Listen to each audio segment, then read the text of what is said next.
آقای خلجی سلام بر شما. سلام بر شما. شما به کرات در مصاحبه هاتون و همچنین در مقاله‌ای که نوشتین اشاره کردین که رژیم ایران یک حکومت توتالیتر یا تمامیت خواه است و در چنین حکومت‌های امکان انقلاب وجود ندارد. از امکانهای دیگه‌ای صحبت کردید، مثلا جنگ یا فروپاشی. الان با توجه به اتفاقاتی که داره میفته از دیروز تا الان، یعنی حمله حماس به اسرائیل و تبریک و اون جشن‌های شادی که در ایران به پا شده از طرف برخی‌ها، می‌خواستم تحلیل شما رو بدونم در این رابطه.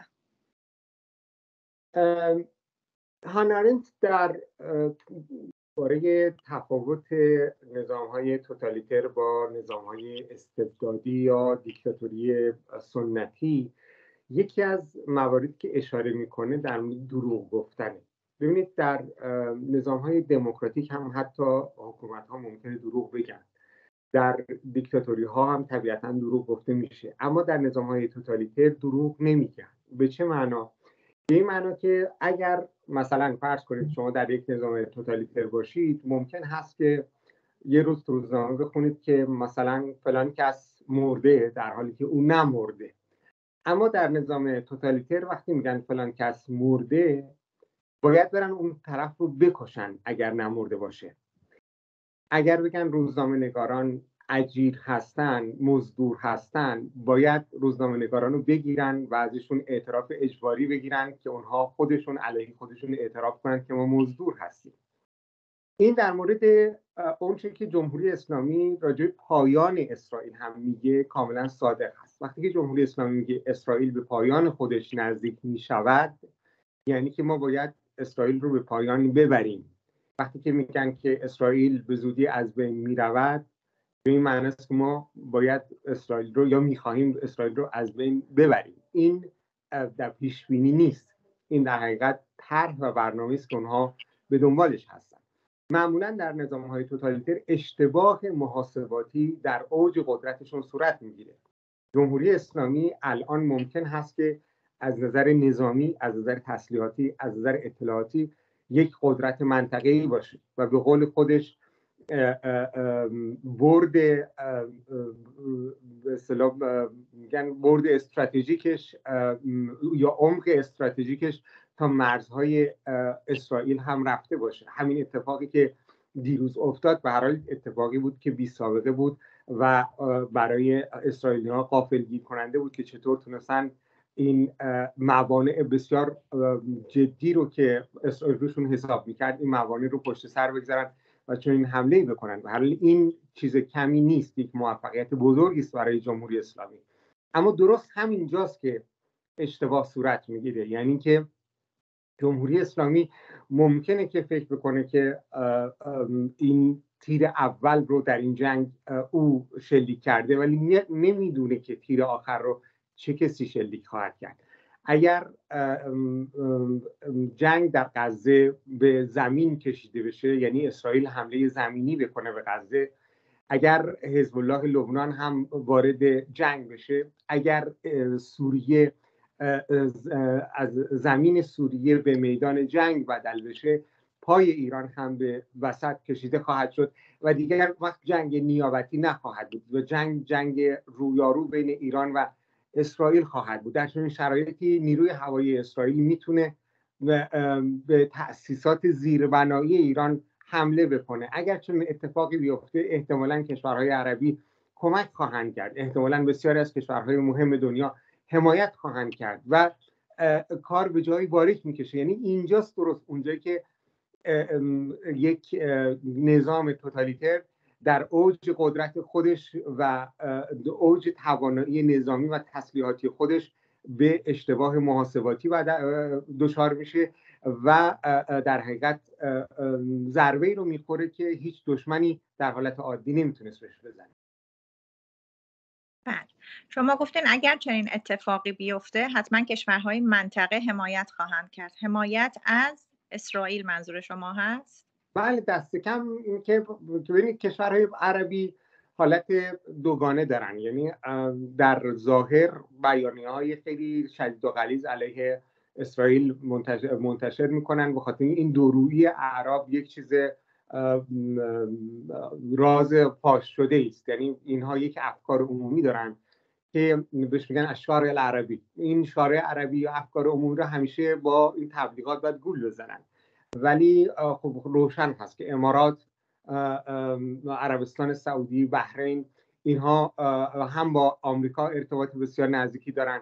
پایگاه‌های آمریکایی در اونجا هست، در همه این کشورها هست و همینطور با اسرائیل رابطه نزدیکی دارن و اینها اگر فضای هواییشون رو در اختیار اسرائیل قرار بدن، اسرائیل میتونه به راحتی برای حمله هوایی به ایران ازش استفاده بکنه.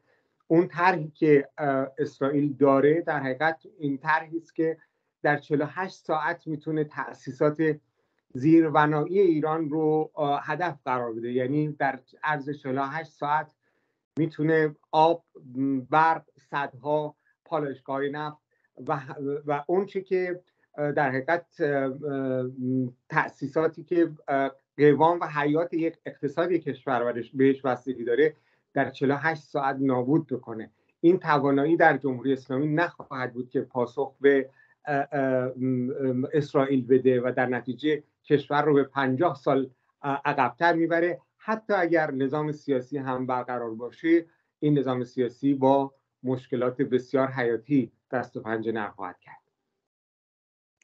آقای خلجی، شما چقدر احتمال میدید که چنین اتفاقی بیفته با توجه به اینکه اسرائیل دیروز تقریبا غافلگیر شد و از همون دیروز تمام هوش و توانش رو گذاشته در نوار غزه؟ ببینید، اون چه که مسلم هست اینه که جمهوری اسلامی داره کاری میکنه که باور کنند همه که فرماندهی این عملیات در تهران صورت گرفته. یعنی وقتی که بیلبورد میزنن و روی دیوارهای خیابون می‌نویسن عملیات تحریل الکبری، یعنی عملیات آزادسازی بزرگ یا عملیات بزرگ آزادسازی، در حقیقت دارن میگن که این عملیات رو ما انجام دادیم، این کاری بوده که ایران انجام داده. وقتی که سران نظامی ایران تبریک میگن، ستایش میکنن، این به معنی است که دارن عملاً به تمام دنیا اعلام میکنن که ما هستیم که پشت سر این عملیات هستیم. طبیعتاً این چیزی نیست که از چشم اسرائیل یا قدرت‌های غربی مخفی بمونه و طبیعی است اگر دامنه جنگ به جاهای خطرناکی بکشه، یک جایی که قطعاً مورد نظر خواهد بود برای اسرائیل برای حمله ایران هست و یک تصفیه حساب 45 ساله‌ای که اسرائیل داره با ایران، این تصفیه حساب انجام خواهد شد. مخصوصاً تأسیسات هسته‌ای ایران و تأسیسات موشکی ایران میتونه هدف اول باشه. آقای خلجی، شما فکر میکنید اتفاقاتی که افتاده به اون بازسازی پول عظیم ایران توسط آمریکا ربطی داره، با توجه به اینکه خود آمریکا این رو تایید نکرده و گفته هنوز به اون پول دست نخورده؟ ببینید، این عملیات که انجام شده عملیات خیلی پیچیده‌ای بوده.